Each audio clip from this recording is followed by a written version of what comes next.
સંધાન all Gujarat integrated classroom સેટેલાઇટના માધ્યમથી જોડતી કડી એટલે સંધાન।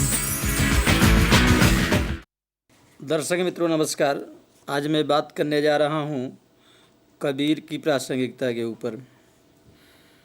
कबीर का जन्म सम्मत 1455 सन 1398 ज्येष्ठ पूर्णिमा सोमवार को दिन हुआ था और उनकी मृत्यु सम्मत 1575 सन 1598 ईस्वी को हुआ था।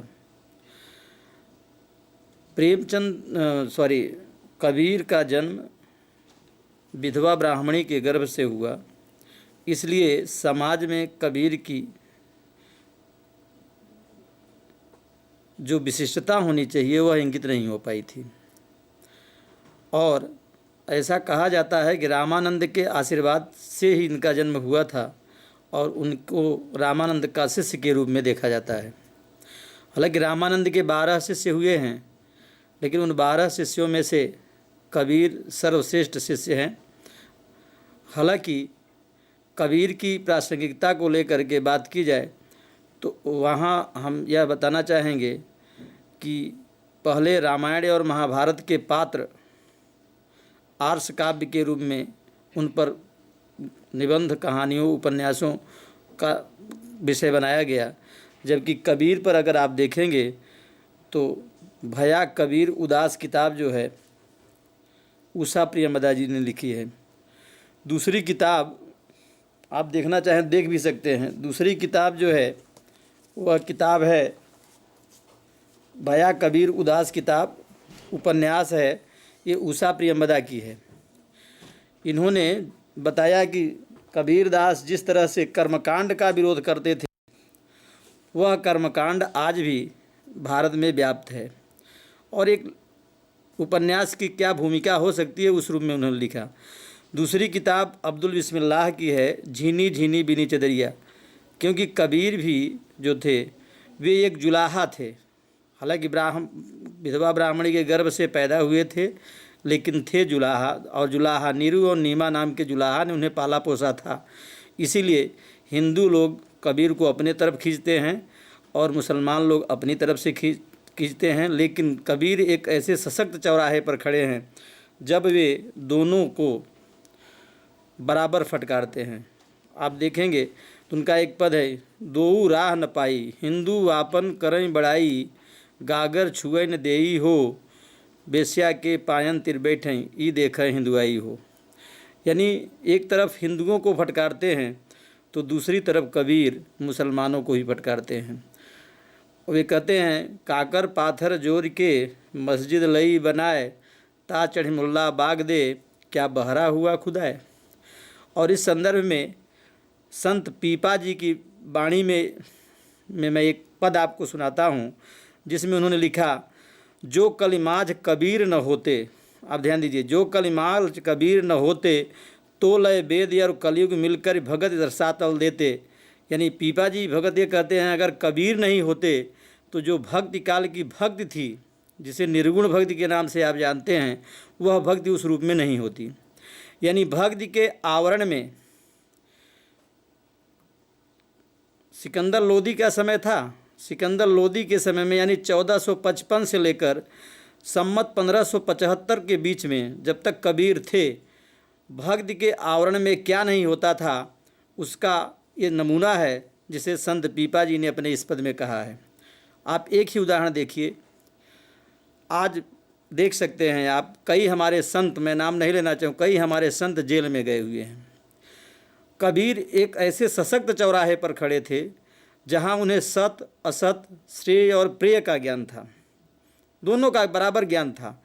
और इसीलिए कबीर ने कहा, कबीरा खड़ा बाजार में लिए लुखाटा हाथ, जो घर जा रहे अपना चले हमारे साथ।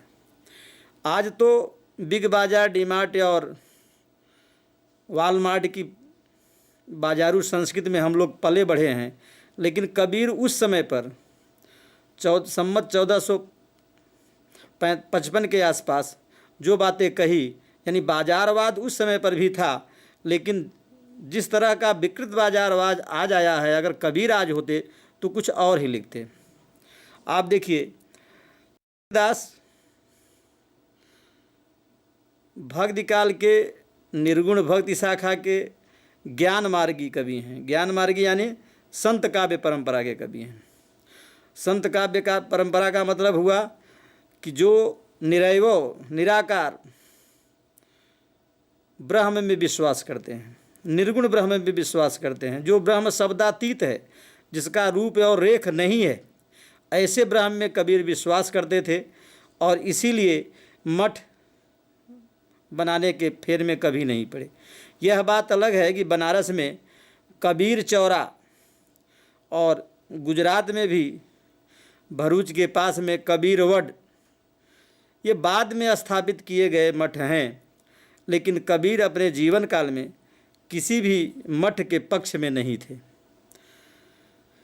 कबीर की जो विशिष्टता है वह यह है कि कबीर जो है, लोग कहते हैं कि कबीर शादी नहीं किए थे, लेकिन प्रमाण ऐसे मिलते हैं, बूढ़ा वंश कबीर का उपजा पुत्र कमाल, और कबीर की पत्नी का नाम लोई था, बेटे का नाम कमाल और बेटी का नाम कमाली था।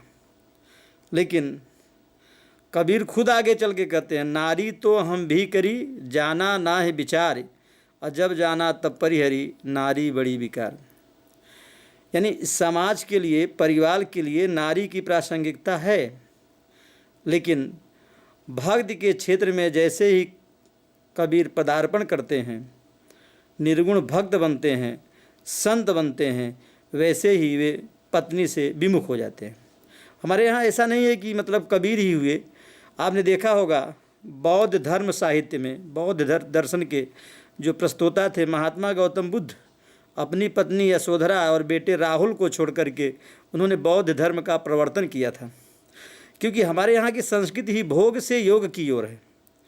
कबीर उसके अनुयायी थे, इसीलिए कबीर पर बौद्धों, नाथों, हठ योगियों, सिद्ध साधनाओं का भी प्रभाव मिलेगा।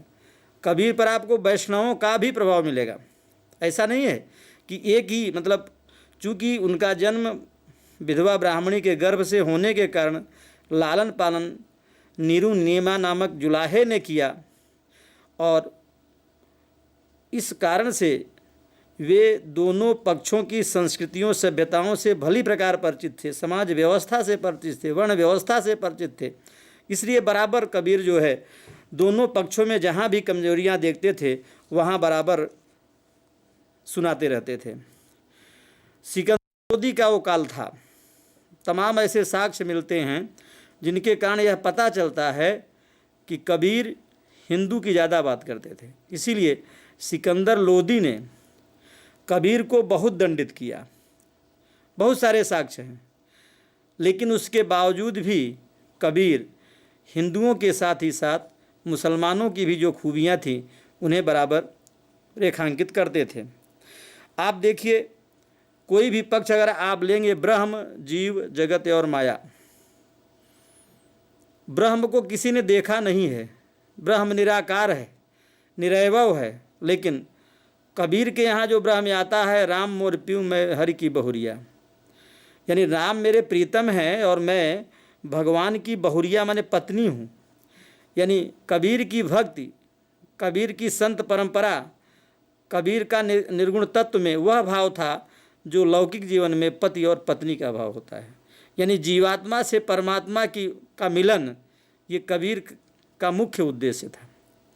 आज भी हमारे यहाँ देखें आश्रम व्यवस्था के तहत, तो प्रथमे नार्जिता विद्या, द्वितीय नार्जिता धनम, तृतीय नार्जिता पुण्यम, चतुर्थे किम करिष्यते।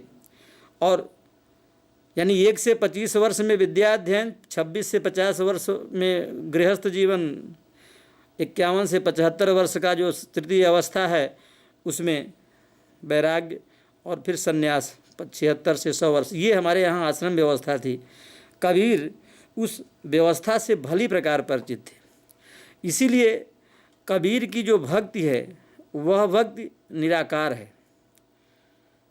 उनकी जो भक्ति है रागानुगा प्रवृत्ति की भक्ति है। इसीलिए प्रेमा भक्ति के भी लक्षण आपको मिलेंगे। उनके यहाँ जो भक्ति है वो तीनों प्रकार की बात करते हैं। मनः साधना, मन की साधना, काया साधना और नाड़ी साधना, तीनों की बात करते हैं। यानी अगर मन वच काय, यानी जो भक्ति हो मन से, वचन से और काया से, क्योंकि स्थिति ये होती है कि हमारा मन कहीं होता है, वाणी कुछ कहती है और शरीर कुछ करता है। कबीर इस बात को मानते नहीं है, कहते तीनों अगर एक है तो सच्ची भक्ति है। अगर तीनों एक नहीं है, ज्ञान कर्म और क्रिया एक नहीं है, मन काया और वाणी तीनों एक नहीं है, तो ऐसी भक्ति किसी काम की भक्ति नहीं है।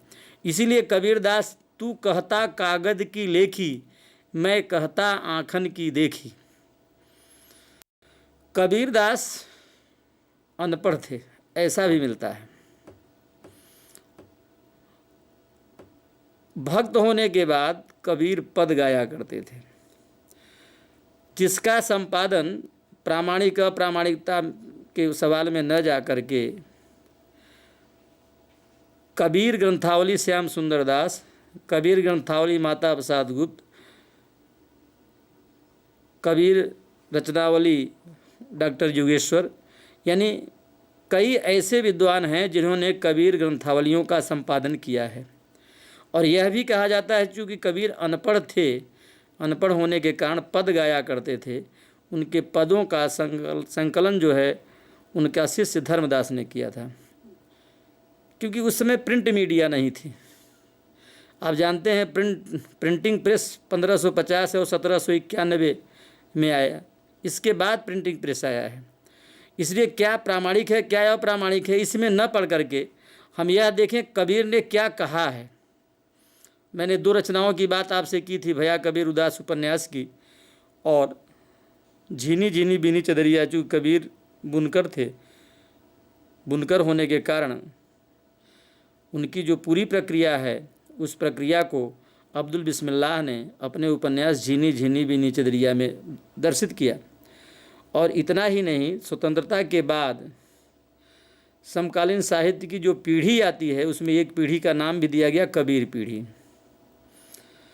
2 नाटक भी कबीर पर लिखे गए हैं, कबीरा खड़ा बाजार में, क्योंकि मुझे प्रासंगिकता पर बात करनी है। कबीरा खड़ा बाजार में ये भीष्म साहनी का नाटक है। शेखर सेन का नाटक कबीर है।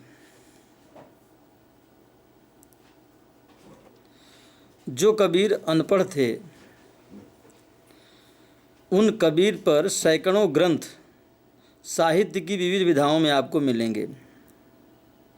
जो कबीर बाह्याडंबर के विरोधी थे, आज जगह जगह पर कबीर मठ बना करके लोग हर प्रकार के गोरख धंधे कर रहे हैं। इसलिए कबीरदास जी कहते हैं कि नारी कहावे पिय की रहे और संग सोए, जार सदा मन में बसे खसम कुशी क्यों होए। कबीरदास जी अगर आज होते और इस विषम परिस्थिति को देखते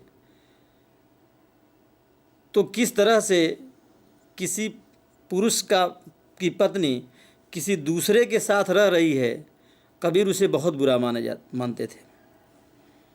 और उन्हीं का ही दोहा है, उन्होंने कहा सतवंती को गजी मिले नहीं, वेश्या पहरे ठासा, अजिह घर साधु न भिक्षा पावे, भड़ुआ खाद बतासा। कहने का मतलब है जिस घर में सती सावित्री औरतों को खाने को नहीं मिलता है, उसी घर में भड़ुआ लोग, मतलब जो वेश्यागिरी करते हैं, वे लोग बतासा खा रहे हैं, मिठाई खा रहे हैं, मालपुआ खा रहे हैं। और जिह घर साधु ने भिक्षा पावे, वहाँ साधुओं अच्छे लोगों को भिक्षा नहीं मिलती है।